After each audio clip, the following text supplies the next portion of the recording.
Welcome to skill up classes. दोस्तों, आज हम जिस टॉपिक की बात करने वाले हैं वो टॉपिक बहुत ही शानदार है। हर बार इसके जो क्वेश्चन हैं आपको दिखाई देंगे फर्स्ट ग्रेड एग्जाम में, सेकंड ग्रेड एग्जाम में, एमएससी एंट्रेंस में, नेट जीआरएफ में इनकी क्वेश्चन हमेशा दिखाई देंगे क्योंकि स्टेटमेंट से संबंधित क्वेश्चन होते हैं और बच्चों की सबसे बड़ी प्रॉब्लम होती है वो यही होती है क्योंकि उनको थ्योरी पढ़ना अच्छा नहीं लगता। अगर थ्योरी भी पढ़ते हैं तो उनको समझ में नहीं आता। लेकिन आज आपको हर टॉपिक जो हमारा टॉपिक होगा कम से कम आपका हर एग्जाम में एक क्वेश्चन ठीक करवाने वाला है। एक ये मान के चलना कि हमारा एक वीडियो, हमारा एक क्वेश्चन फर्स्ट ग्रेड का ठीक करवाने वाला है। ठीक है, तो बने रहिए। तो सबसे पहले हम बात कर लेते हैं टॉपिक की। टॉपिक का नाम है हमारा तुल्यकारिता। तुल्यकारिता को हम समझ सकते हैं कि तुल्यकारिता को सबसे पहले मैं बता दूं, या तो तुल्यकारिता बोलते हैं या इसको अपन इंग्लिश में बोलते हैं उसको क्या बोल सकते हैं, आइसोमॉर्फिज्म। क्लियर? ठीक है। अब तुल्य से आपको पता लग रहा है कि तुलना की जाएगी यहाँ पर। ठीक है, कम से कम इसके लिए दो सेट होने चाहिए। क्या होना चाहिए? दो सेट, या दो सेट ले लें या दो समूह होने चाहिए क्योंकि हम समूह की बात करेंगे यहाँ पे। तो दो ग्रुप होने चाहिए, जैसे हम मान लेते हैं जी और जी डेस दो ग्रुप है। तो अब यहाँ पर हमको प्रूफ क्या करना होगा, हमको यहाँ पर जी को जी डेस की इक्वल करना है। मतलब जी एक ग्रुप है, दूसरा जी डेस है, तो दोनों को क्या है, इक्वल प्रूफ करना है। और इक्वल प्रूफ कर देंगे, इसका मतलब क्या होगा, इसका मतलब वो हमारा होगा, वो क्या होगा, तुल्यता को प्रूफ कर देगा। आपने कई बार देखा होगा कि एक ट्रायंगल में टॉपिक था कॉन्ग्रुएंट। हाँ, ट्रायंगल की कॉन्ग्रुएंट प्रॉपर्टी अगर हिंदी में बात करें तो उसको बोलते हैं समरूपता, कि दो त्रिभुज कैसे एक दूसरे के समरूप होते हैं। समरूप का मतलब होता है एक दूसरे को ढक लेना, चाहे इधर से ढके चाहे उधर से ढके। यहाँ पर हम त्रिभुज की बात नहीं कर रहे दोस्तों, हम यहाँ बात किसकी कर रहे हैं, यहाँ बात कर रहे हैं हम किसकी, समूह की, ग्रुप की बात कर रहे हैं। तो हम ग्रुप को किस तरीके से एक ग्रुप दूसरे ग्रुप के कैसे इक्वल हो सकता है वो हम बात करेंगे तुल्यकारिता में। तो तुल्यकारिता बहुत इजी टॉपिक है और हर एग्जाम में क्वेश्चन दिखाई देगा। ठीक है, अब हमारी बातें होगी कंप्लीट, तो टॉपिक पे आ जाते हैं। तुल्यकारिता का मतलब हुआ कि अगर जी कोई संक्रिया है और जी डेस भी किसी इसमें संक्रिया है और में, तो अगर ये दोनों समूह है तो एफ जी से जी डेस में वो तुल्यकारिता कहलाता है। कब कहलाएगा देख लेते हैं। ये हमें जी एक ग्रुप है और जी डेस भी ग्रुप है, ऑपरेशन भी अलग अलग है, दोनों में क्या दिखाना है, हमको तुल्यकारिता दिखाना है। तो इसको प्रूव करने के लिए हमको तीन कंडीशन आना चाहिए। फर्स्ट कंडीशन हमारे पास for every x y belongs to G. देखो, मैं जीरो से नहीं, मैं हीरो से बात कर रहा हूं। क्यों? क्योंकि हमको सिलेक्शन चाहिए, तो हमें कॉन्सेप्ट समझना होगा। देखो, एफ ऑफ एक्स वाई को हमको क्या हो, अगर एफ एक्स एफ वाई में मिल जाए it means first condition follow हो जाए। सेकंड में अगर 1 1 वाली condition F X equal to F Y दिख जाए तो एक्स बराबर वाई, एक ही वाली कंडीशन दिख रही है आपको, ये वाली। थर्ड जो कंडीशन है हमारे पास, अगर for every y belongs to G डेस को करें, जी डेस से ले, और हमारे पास x किससे ले, किससे ले, तो हमको क्या मिल जाएगी, आच्छादक मिल जाए, fx इक्वल टू y मिल जाए, आच्छादक या ऑन टू मिल जाए। अगर ये तीनों कंडीशन फॉलो कर लेता है, पहली कंडीशन आपको पता है, सेकंड पता है, थर्ड पता है, अगर ये तीनों कंडीशन तुरंत पता लग गई, इसका मतलब बोल सकते हैं कि दोनों ग्रुप बराबर है, मतलब तुल्यकारिता को प्रूव कर रहा है। ठीक है, अब इसके बारे में कुछ छोटी मोटी नॉलेज ले लेते हैं, कैसे देख लेते हैं। तुल्यकारिता एक तुल्य का संबंध होता है, मैंने बोला था पहले भी, तुल्यकारिता का मतलब तुल्य, एक दूसरे के इक्वल। ठीक है, यहाँ पर फर्स्ट स्टेटमेंट कहते हैं समूह जी स्वयं का तुल्यकारिता संबंध होता है, fx इक्वल टू x। बिल्कुल ये सही है कि fx इक्वल टू x होगा। सेकंड वाला ले लेते हैं हम, g g डेस का तुल्यकारिता है तो वो g डेस भी g का तुल्यकारिता होगा। कहने का मतलब है कि हम बात वही तो कर रहे थे, जैसे कि ये त्रिभुज इसके समरूप है तो दूसरा त्रिभुज इसके समरूप है, तो g g डेस के अगर तुल्यकारिता है तो g डेस इसके इक्वल है, g डेस g के। अब नेक्स्ट देख लेते हैं अपन इसको, थोड़ा सा और डिफाइन कर लेते हैं कि f g से g डेस में तुल्यकारिता है और f g डेस से g में तुल्यकारिता है, तो हम इस तरीके से लिख सकते हैं इसको प्रूव करने के लिए। f of inverse of fx y equal to f of inverse equal to xy। देखो इसकी वैल्यू x और इसकी मिल गई y, तो हम इसको लिख सकते हैं xy और वापस से इसको f इनवर्स और इनवर्स में वापस लिख सकते हैं। इसका मतलब ये कंडीशन फॉलो कर रहे हैं। अगर ये पता भी नहीं है, डर भी लग रहा है, तो छोड़ दो, कोई बात नहीं, इसको बताएंगे इसका क्या सिस्टम है। यहाँ पे फिफ्थ नंबर, थर्ड नंबर का यहाँ पर दिखाया है आपको कि f g से g डेस में तुल्यकारिता है और g g डेस से g डबल डेस में तुल्यकारिता है। इट मींस तो हमारे पास जो इनका दोनों का ले, कौन सा गॉफ ले, तो g से g डबल डेस में क्या होगा, तुल्यकारिता होगा।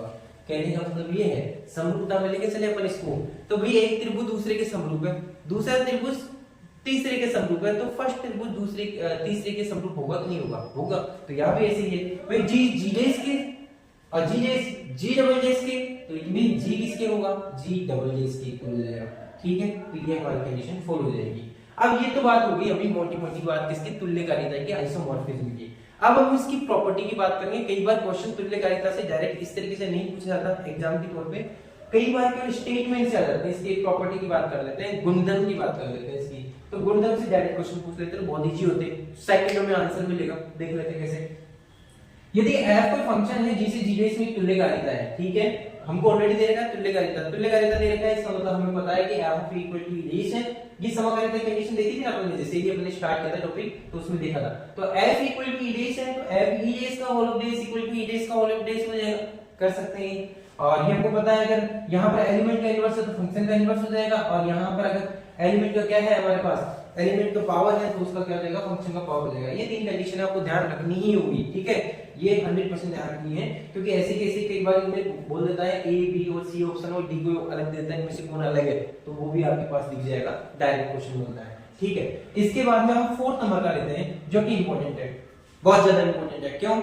ऐसे क्वेश्चन लिखते हैं आपको, यदि f इक्वल टू b दे रखा है तो हमको order of a equal to order of b होगा या नहीं होगा, सबसेट होगा, क्या होगा, इक्वल होगा, डिवाइड होगा, क्या होगा। तो ऐसे क्वेश्चन पूछ लेता है। जब भी हमारे पास अगर तुल्यकारिता है तो it means f equal to b मिल रहा है, इसका मतलब आच्छादन मिल रहा है, परिसर किसके इक्वल है, सहप्रांत के, रेंज किसके, कोडोमेन के इक्वल है। इट मींस दोनों की जो साइड बनेंगे दोनों के इक्वल बनेंगे, तो order of a equal to order of b मिल जाएगा, ठीक है, ओके।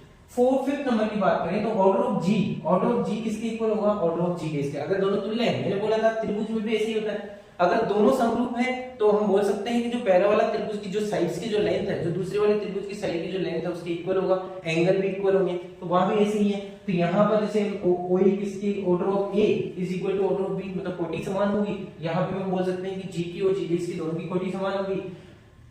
और देखो इंपॉर्टेंट स्टेटमेंट वाले क्वेश्चन देख लेते हैं। 6 नंबर पर क्या बोल रहा है, जी चक्रीय, कब चक्रीय होगा भाई, वो जब भी चक्रीय होगा जब जी डेस भी चक्रीय हो। इसके लिए तुल्यकारिता की बात कर रहे हैं। कहने का मतलब ये है दोनों इक्वल होना चाहिए ना, अगर एक बड़ा होगा तो दूसरा बड़ा होगा, एक चक्रीय होगा दूसरा चक्रीय होगा, एक आवेली होगा दूसरा आवेली होगा, एक अनावेली होगा तो दूसरा अनावेली होगा। ये देखो जी आवेली है तो जी डेस भी आवेली होगा, कब होगा, अब ये जब भी पॉसिबल है, अगर जी आवेली तभी पॉसिबल है जब जी डेस आवेली हो, या फिर जी डेस आवेली तभी पॉसिबल है जब जी आवेली हो। फिर 8 वाला देखो, जी अनावेली है तो जी डेस पे अनावेली होगा, ये तभी तो पॉसिबल है। तुल्यकारिता की बात कर रहे हैं अपन।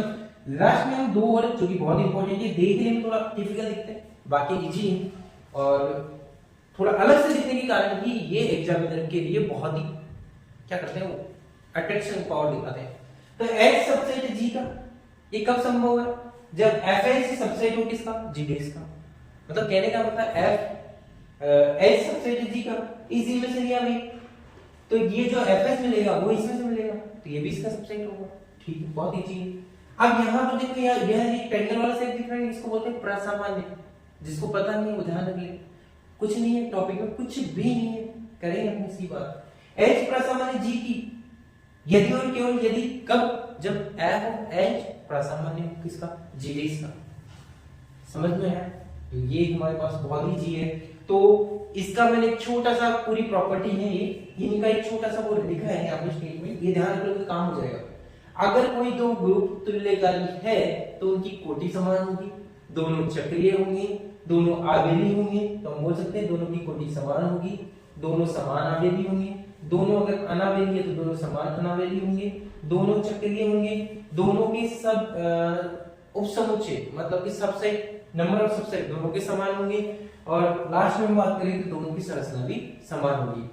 आई होप इससे इजी आपको कॉन्सेप्ट कोई बताने वाला है नहीं है, लेकिन मैं आज डेफिनेटली बोल सकता हूँ कि आज आपका फर्स्ट ग्रेड का कम से कम एक क्वेश्चन 100% आपका ठीक होगा, अगर आपने इस वीडियो को ध्यान से देखा होगा।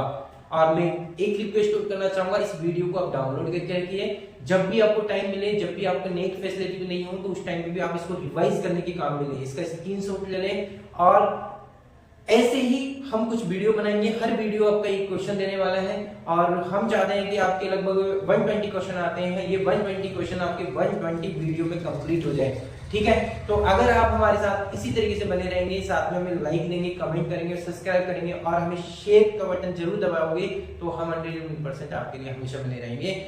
आई होप आपको समझ में आया होगा। अगर कोई भी प्रॉब्लम हो, कुछ भी अगर आपको डाउट लगे तो आप हमें कमेंट कर सकते हो। साथ ही में स्क्रीन पे मेरे नंबर दिखाई दे रहे हैं, उस पर आप बेस के लिए भी अप्लाई कर सकते हो।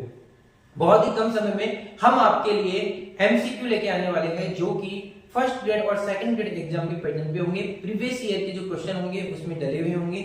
लगभग एक टॉपिक से हम 30 to 50 क्वेश्चन लेने वाले हैं जो मैक्सिमम हर एग्जाम में आए हुए हो, या ज्यादातर क्वेश्चन ऐसे लेंगे जो आरपीएससी की एग्जाम जैसे कि संस्कृत डिपार्टमेंट की हो, या फिर यहाँ हो, या फिर नेट से हो, इस तरीके की कोई सी भी जो एग्जाम है उनके हम क्वेश्चन लेंगे और उनको हम छुट्टियों में किस तरीके से सोल्व कर सकते हैं उसके बारे में सीखने वाले हैं। जब हम क्वेश्चन पे आएंगे तो आप बात करो कि बहुत इजी है बीएससी तो हाँ शांत।